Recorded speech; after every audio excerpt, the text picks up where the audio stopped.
കേരളം എപ്പോഴും മഴക്കെടുതിയിലാണ്.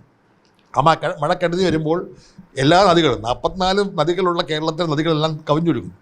ഡാമുകൾ തുറന്നാലോ, ജലസേചനത്തിൻ്റെ ഡാമുകളുണ്ട്, അതുപോലെ തന്നെ ഇലക്ട്രിസിറ്റി ബോർഡിൻ്റെ ഡാമുകളുണ്ട്. എല്ലാം തുറന്നു വിട്ടാൽ കേരളം പ്രളയത്തിൽ മുങ്ങും. അങ്ങനെ ഒരു സംഭവം കേരളത്തിൽ ഉണ്ടായല്ലോ 2 തവണ. അപ്പോൾ അത് പരിഹരിക്കുന്നതിന് വേണ്ടിയുള്ള ജലനിയന്ത്രണം ഉണ്ടാകണം. മാത്രമല്ല പാരിസ്ഥിതികമായ പ്രശ്നങ്ങൾ. കേരളത്തിലെ പരിസ്ഥിതിയിൽ വലിയ ഭീമമായ മാറ്റമുണ്ടായി. നമ്മൾ നെൽപ്പാടങ്ങളെല്ലാം നികത്തിയപ്പോഴത്തേക്കൊണ്ട് സാധാരണ നെൽപ്പാടങ്ങളിലാണ് വെള്ളം കെട്ടിക്കിടന്നിരുന്നത്. വെള്ളം കെട്ടിക്കിടക്കാൻ സ്ഥലമില്ല. തണ്ണീർത്തടങ്ങളെല്ലാം നികത്തി. അപ്പോൾ ജലം കെട്ടിക്കിടക്കാൻ സ്ഥലമില്ലാത്ത ഒരവസ്ഥ കേരളത്തിലുണ്ടായപ്പോൾ സ്വാഭാവികമായിട്ടും മഴ വന്നാൽ റോഡിലേക്ക് വെള്ളം ഒഴുകും. റോഡുകളെല്ലാം തോടുകളായി. മാത്രമല്ല വലിയ റോഡുകൾ ഉണ്ടാക്കിയപ്പോൾ ജലമൊഴുക്കിൻ്റെ ഒഴുക്ക് ഈ റോഡുകൾ തടഞ്ഞു.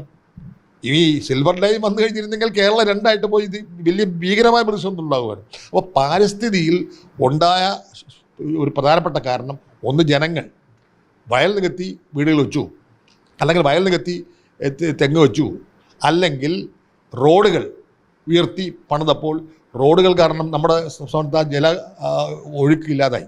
അപ്പോൾ പാരിസ്ഥിതിയിലുണ്ടായ പ്രശ്നങ്ങൾക്കാണ് നമ്മുടെ ജല നിയന്ത്രണത്തിന് പ്രശ്നമുണ്ടായത്.